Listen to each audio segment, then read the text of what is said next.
Queridos amigos, estamos iniciando con Ñandillarañe Antiguo Testamento. Estamos nosotros con el segundo libro de Samuel, con el capítulo 13, y hoy queremos subrayar, estudiar el versículo 37. Absalón huyó y se fue donde Talmai, hijo de Amiud, rey de Gesur. David estuvo de duelo por su hijo durante mucho tiempo. Entonces este es el versículo 17. Dentro de nuestro contexto bíblico, queridos amigos, este episodio inmediato del asesinato de Amnón abre una etapa de exilio por una parte, para Absalón en este caso, y también de duelo se presenta aquí para su padre, es decir, para David. El silencio, el duelo, y justamente por una situación no resuelta. ¿Se dan cuenta? Ya resolví, David y no resolví. A ver, silencio, uno tiene que salir corriendo, el exilio. Los otros hijos, habíamos dicho anteriormente, que ellos van de nuevo junto al papá. Acababa de hablar aquí Jonadab, cuando entraron los hijos del rey gritando y llorando. Y también el rey y toda su corte se echaron a llorar inconsolables. Bueno, esto habíamos dicho que la crisis, los momentos de dificultades muchas veces nos unen. En este caso los hijos la llevan. Y va ahí la situación que era, mamima, quién sabe el choque ahí que le habrá dado, ¿verdad? O, ay, ven a Pepe, o celebrar, todo eso, se encuentran entre hermanos. En un momento, seguramente que, Absalón, ¿verdad? A todo lo que ya estaban preparados ahí sus servidores. Ya estaban con un poco de copita y copita, y, imagínense todos los otros que están ahí a su lado, y le ven ahí. No dice cómo le matan, no dice si le están degollando, no dice nada. Pero en fin, es una situación de dolor. Pero ese momento de crisis, decíamos nosotros, es lo que nos une. Eso es lo que veíamos en el versículo 36. Ahora, en este versículo 37, estamos en un versículo que nos habla de exilio de Absalón por una parte y de duelo por otra parte de David, pero siempre es un duelo también no resuelto. Absalón, después de ejecutar su venganza, largamente incubada y esperada, Nakam, venganza retributiva. Nakam quiere decir eso en hebreo, Nakam. O sea que lo voy a vengar, te voy a devolver eso mismo que hiciste. Esto que es interesante, queridos amigos, tener un poquitito, hay muchas expresiones en las religiones, en las culturas, por ejemplo, el que mucho ha entrado también en nuestra jerga y que la gente más o menos entiende, el famoso el karma de la gente, ¿verdad? O sea, ¿verdad? O sea, tu karma, te dice la gente. Son expresiones, ¿verdad? Son expresiones o son maneras de pensar. El Antiguo Testamento te habla de lo retributivo. Incluso hay toda una teología de retribución en el Antiguo Testamento. Nosotros hablamos con Pablo, hablamos, por ejemplo, de todo lo que es lo parenético, es decir, lo que nosotros somos, lo que nosotros existencialmente, ontológicamente somos, cómo nacemos, cómo vivimos, cómo nos comportamos, después también es eso lo que nosotros expresamos. Y el Evangelio también dice, la medida con que tú trates a los demás, también te tratarán a ti. Es decir, son elementos muy interesantes para explicar, queridos amigos, el aspecto consecuencial de la vida nuestra. Ya digo consecuencia. Y yo pienso que en ejemplos más sencillos, por ejemplo, cuando hay en una familia, ayer, vos enseguida te das cuenta que después eso vuelve otra vez.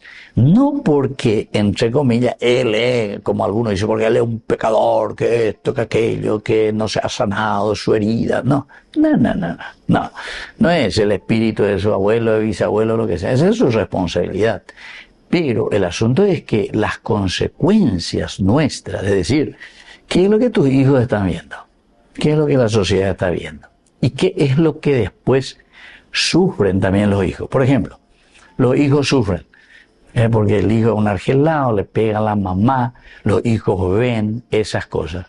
¿Qué sucede? Consecuencia de eso que ellos aprenden.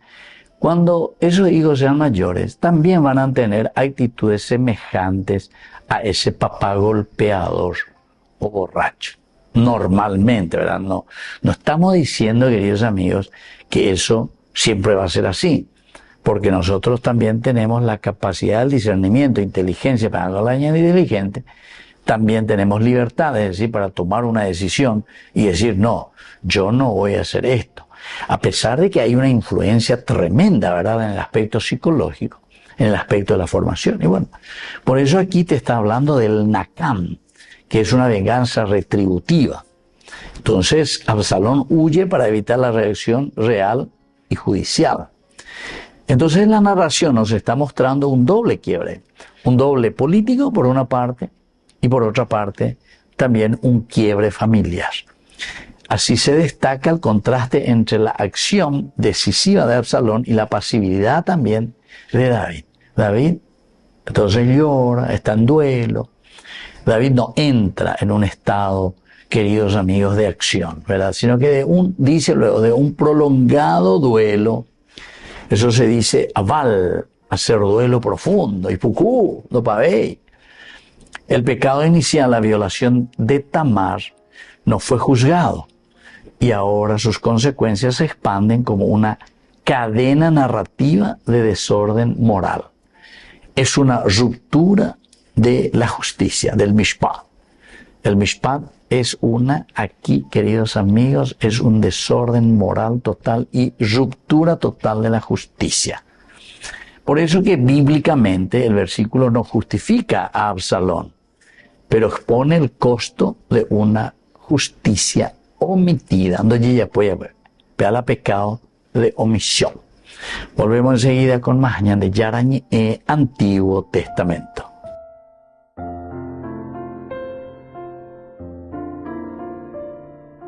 Amigos, apoyemos al primer canal católico del país, Yande Yarañi.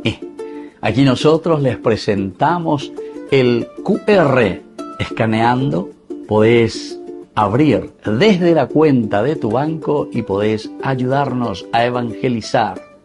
Eduquemos a través de la evangelización y evangelicemos a través de la educación.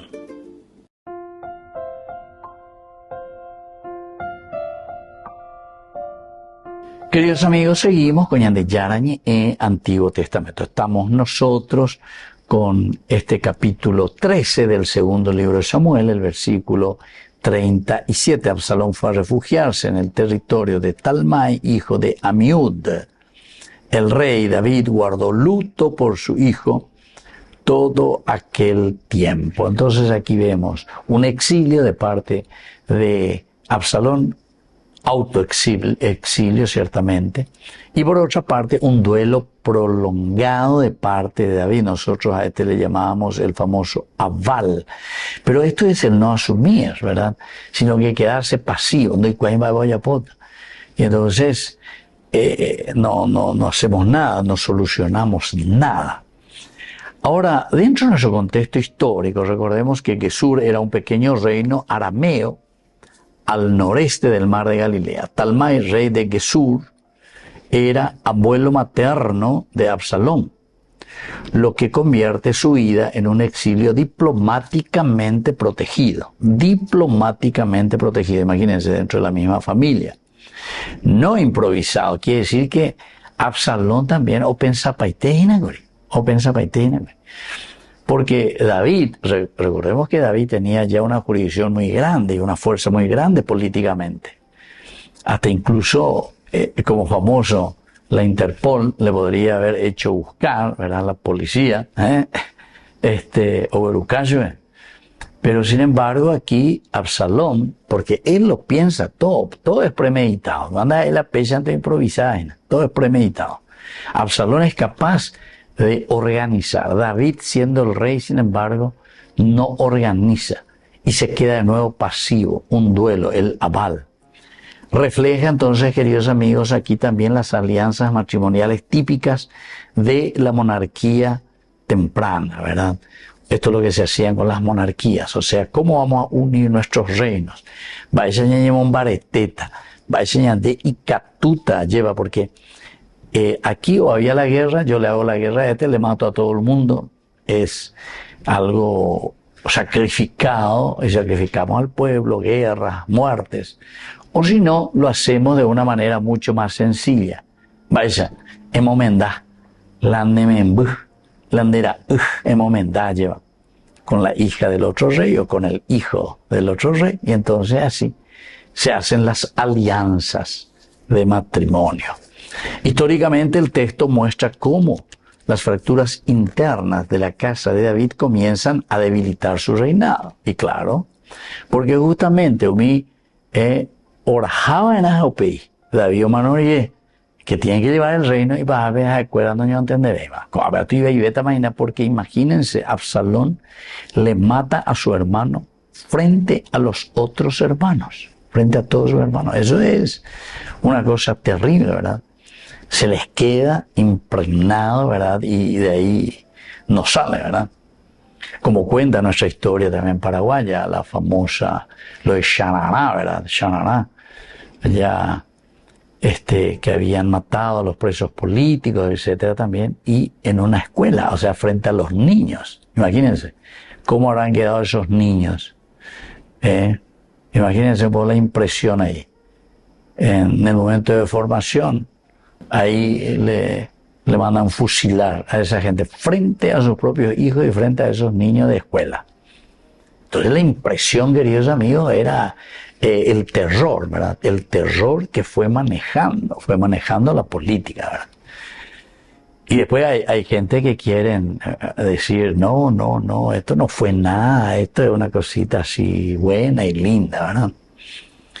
Entonces, aquí, queridos amigos, la figura del rey que tendría que encarnar la estabilidad y la justicia, el Melech, aparece humanamente la justicia, pero quebrada totalmente, absolutamente, porque después la justicia, después la justicia, pensante, yaheyante, en silencio, incapaz el rey de gobernar su propia casa. Por eso que hay un quiebre político, por una parte, porque la política, la monarquía se debilita, pero por otra parte también hay una familia quebrada, una familia que ni el rey puede gobernar ahora en esta situación. La historia bíblica no idealiza a David, lo presenta como rey elegido, pero padre herido y políticamente vulnerable. Entonces, la Biblia siempre te presenta de dos maneras al rey David. Es un rey elegido, Dios que lo ha elegido, Dios que lo ha puesto. Este es el rey que yo quiero. Lo había rechazado a Saúl, capítulo 15, ¿se acuerdan del primer libro de Samuel? Ya estudiaba Guiñán de Obea.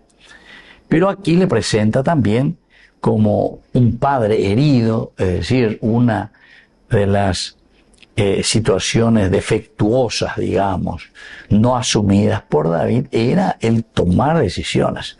El libro de las Crónicas, después ya vamos a estudiar, lo pone mucho más fuerte todavía, ese aspecto de debilidad de David. Dentro de un contexto cultural antropológico, en la cultura semita antigua, el derramamiento de sangre familiar exigía respuesta inmediata, para restaurar el honor de la familia, el kabod, ¿verdad? La fuerza. Pero sin embargo, la falta de juicio previo genera un vacío donde la venganza ocupa el lugar de la ley. ¿Y por qué? Y porque justamente David no toma cartas en el asunto. El duelo prolongado de David indica más que tristeza, expresa una crisis. O sea, no es luego tanto porque estoy llorando, porque murió mi hijo, etc. No, sino que doy cuenta de boyapota. Es decir, se debilita, entra en crisis, se debilita totalmente en su propia identidad. Y entonces, antropológicamente, este texto revela el conflicto entre las emociones privadas y la responsabilidad pública. Algunas veces nuestra situación privada es la que nosotros estamos también tirando sobre lo público. Y esto en todos los niveles, queridos amigos, sucede. Siempre. Es decir, Shela Shemonda, sea Shela ya, o sea, o sea, algo privado, pero después que lo tiro al sentido público, ¿entienden? Le tiro al sentido público. Los otros son los que tienen que pagar el pato, como decimos nosotros.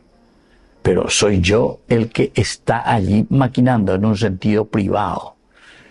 Es decir, hay un dilema constante en los liderazgos antiguos y también en los liderazgos actuales. La huida de Absalón significa la ruptura del orden tribal, donde la familia real debía ser modelo de cohesión, y sin embargo él huye. Y entonces todo lo que es la parte pública, la justicia pública, entonces así estamos poniendo detrás de la pantalla. Volvemos enseguida con más de Yarañe Antiguo Testamento.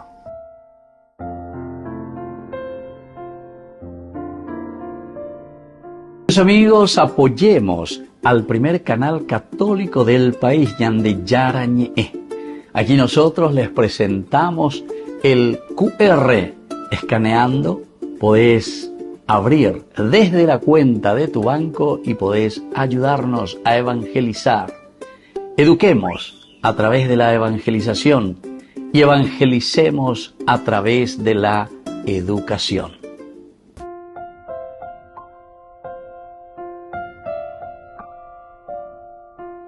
Queridos amigos, seguimos con Yande Yarañe Antiguo Testamento. Estamos nosotros con el segundo libro de Samuel, capítulo 13, y hoy con el versículo 37. Absalón fue a refugiarse en el territorio de Talmai, hijo de Amiud. El rey David guardó luto por su hijo todo aquel tiempo. Miramos un poco algunas de las palabras claves aquí que nos llama la atención. En primer lugar, el hecho de huir. Eso se llama baraj. Baraj, queridos amigos, indica huida urgente y definitiva. Ajama llegó ahí. Urgente y definitiva. No es una huida estratégica. En hebreo, la palabra baraj, el verbo, implica ruptura del vínculo y aceptación del exilio. Es decir, yo desde ahora no quiero más saber nada. Ya popea lleva porque pena ya puede haber la justicia. Y entonces es un quiebre definitivo. Eso quiere decir la palabra baraj en hebreo, ese verbo baraj. Quiebre definitivo, una ruptura del vínculo. Y entonces, en este caso, estoy aceptando el exilio.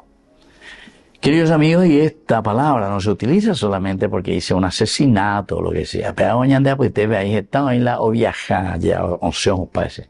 Ando hoy. Hay fuga de cerebro, decimos nosotros. O fuga de muchas personas que se dan cuenta que aquí no pueden realizarse. No hay caso. Y la corrupción. No aguanta. Entonces, ¿qué hace? Bueno, baraj. Es buscar un exilio, autoexilio. Hasta otro lado, hasta España, hasta Brasil, hasta Argentina, hasta Estados Unidos, donde sea, hasta. Autoexilio, donde hay una ruptura, ¿verdad? Y yo de esto no quiero más saber nada, porque aquí hay tanta injusticia y tanta corrupción. Pero por otra parte, queridos amigos, necesita esa aceptación personal de ese exilio, de ese autoexilio. Nosotros decimos autoexilio, ¿verdad? Porque yo me estoy yendo, yo me voy porque yo quiero, pero al mismo tiempo es porque me están forzando también, ¿entienden? O sea, porque no hubo esa justicia. David no hizo la justicia a su debido tiempo. De un aspecto teológico, es una huida que posterga la reconciliación y agrava el conflicto. ¿Y cierto? Entonces, la yajapaña, autoexilio, etcétera, etcétera. Bueno, no hay, o sea, aquí no se soluciona la cuestión, no se soluciona con mi autoexilio, no se soluciona. Tal vez estando también, tampoco se soluciona, ¿verdad? Y entonces uno toma una decisión y dice, bueno, esta es la mejor. Algunos dicen, no, pero envían remesas, ahí viene. Y es una de las cosas que más ingresos le da, ¿verdad? Actualmente, por lo menos, a nuestra nación. Uno de los que más ingresos da, las remesas que llegan de otros lugares, económicamente hablando. Pero tampoco es solución. ¿Por qué no es solución? Porque algo ocurre para llegante ahí, ¿verdad? Pero de una manera corrupta, lastimosamente. Entonces esto, en lugar de solucionar el conflicto, lo que hace es agravar el conflicto.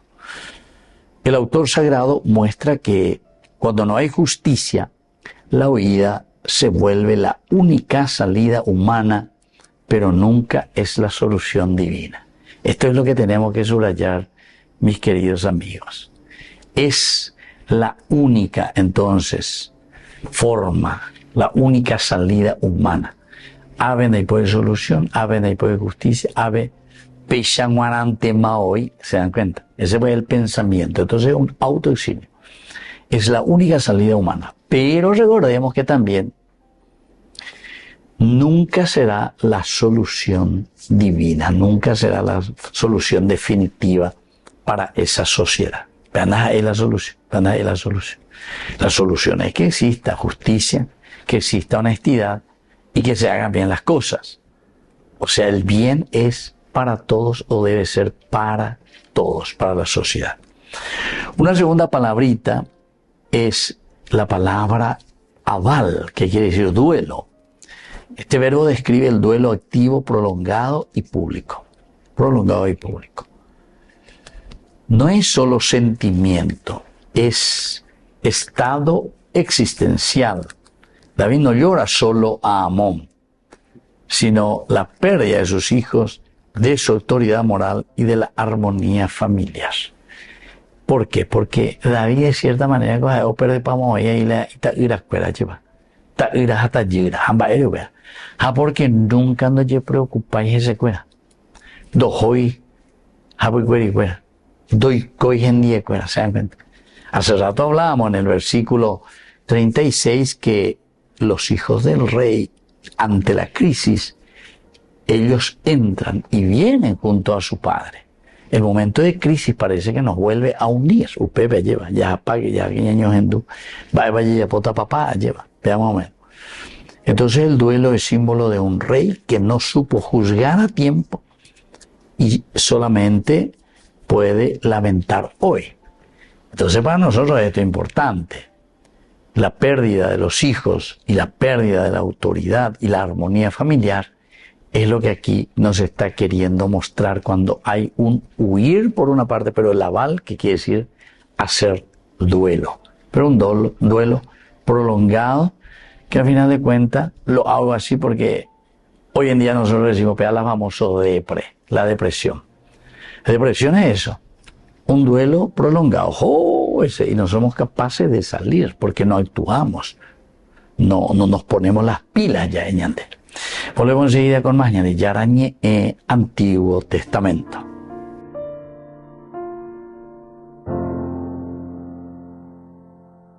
Amigos, apoyemos al primer canal católico del país, Ñande Yarañe. Aquí nosotros les presentamos el QR. Escaneando podés abrir desde la cuenta de tu banco y podés ayudarnos a evangelizar. Eduquemos a través de la evangelización y evangelicemos a través de la educación.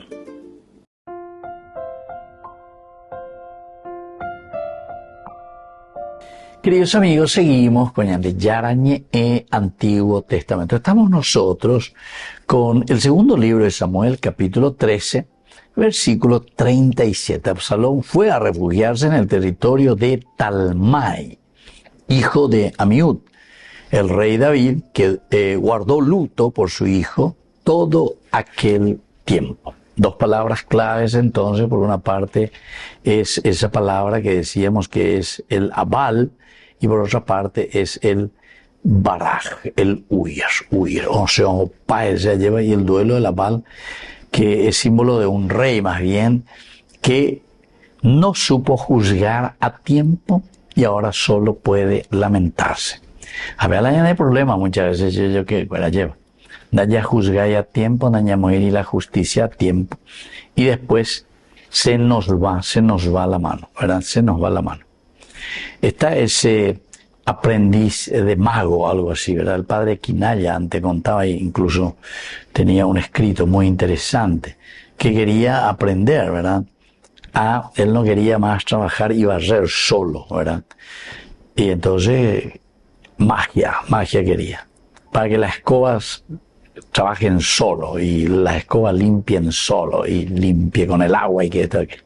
Entonces le enseñaron cómo tiene que funcionar para que las escobas hagan, con la magia, comiencen a trabajar solo.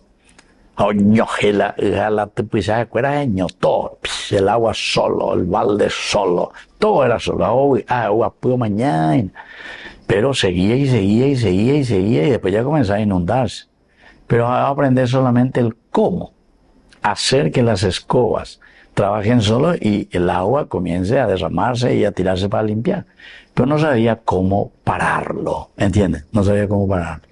Entonces eso es un poco también como aquel otro que del oro, ¿verdad? Todo lo que tocaba quería que sea oro.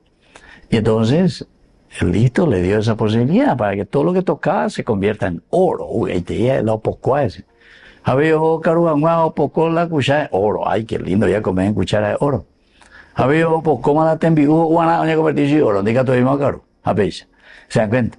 Entonces, tenemos que saber, queridos amigos, lo que significa entonces la justicia, ¿verdad? La justicia significa el hacer que funcionen como tiene que ser. A ver, hablando ya poco allá, David, no para cuay el mal, no para cuay a tiempo.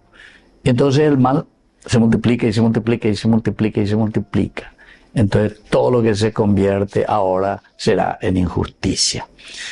Entonces, queridos amigos, ¿cuáles son las enseñanzas que recibimos aquí? En primer lugar, que la justicia retrasada se convierte al final en injusticia. Es una injusticia total. En la sociedad actual nuestra también, la omisión ante el abuso genera violencia acumulada. Genera violencia acumulada. Una primera enseñanza que es muy importante. Hay que saber parar, hay que saber decir, ¿verdad? Esa es la verdadera justicia, es el verdadero líder. Un segundo elemento es que los conflictos no resueltos en la familia escalan. Callar por amor, ya por caridad, ya puede terminar destruyendo los vínculos. O sea, yo me callo y no digo la verdad, yo me callo. Entonces quiere decir que yo no le amo a mi hijo. ¿Por qué? Y porque no le estoy corrigiendo, no le estoy diciendo. Porque yo le quiero demasiado a mi hijo y no le quiero molestar y no le quiero bla, bla, bla. No le quiero pegar porque yo le amo mucho. No, de yapú. Dende a juilane membu. Porque la reja juañe tetero, recorregida la membu. Mi hijo, eso no se hace.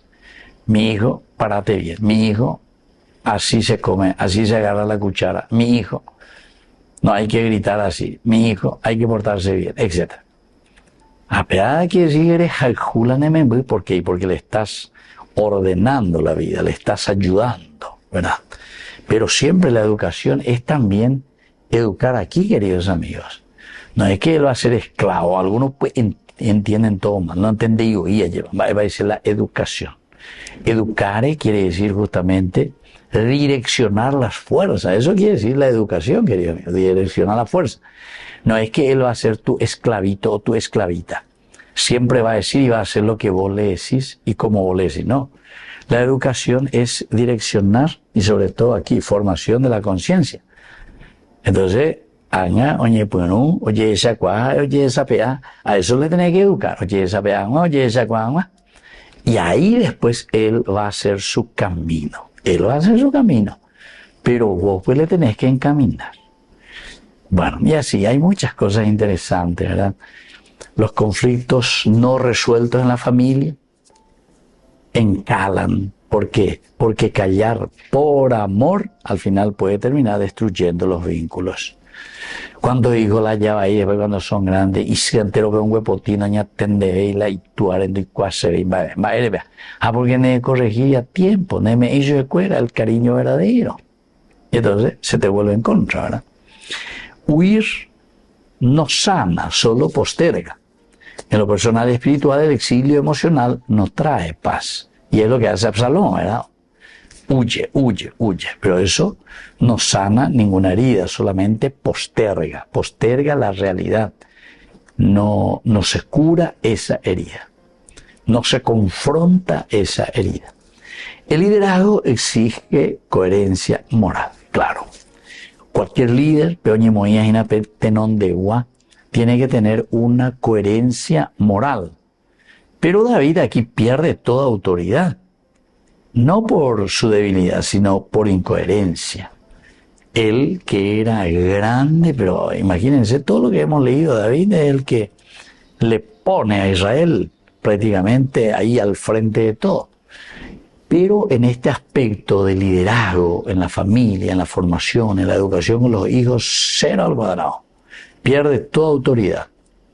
Pero no por debilidad, porque él era una persona con mucha fortaleza. Imagínense todo lo que tuvo que llevar adelante el ejército, la guerra, sino que él pierde todo por una incoherencia total de lo que él está diciendo y de lo que él está haciendo. Y por último, queridos amigos, el duelo sin conversión no redime. El duelo sin conversión, es decir, el aval, dijimos nosotros. Vea, lleva un duelo prolongado. Pero a ver, hay por ahí conversión, entonces, porque el que se convierte sufre, llora, etcétera, pero después enseguida se repone y comienza a actuar. Sin embargo, el dolor debe conducir al arrepentimiento y la restauración. Para eso fue el dolor. Recalcular, mañana, ¿por qué hice esto?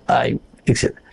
Pero, como dice el hijo pródigo, me levantaré, volveré a mi padre y le diré: pecado contra el cielo y contra ti, ya no merezco llamarme hijo tuyo, trátame como el último de tus empleados. Pero, queridos amigos, el dolor debe conducir siempre a un arrepentimiento, pero no para el aval, que es un duelo, casi un duelo eterno. Ahí ve, pues era depresión.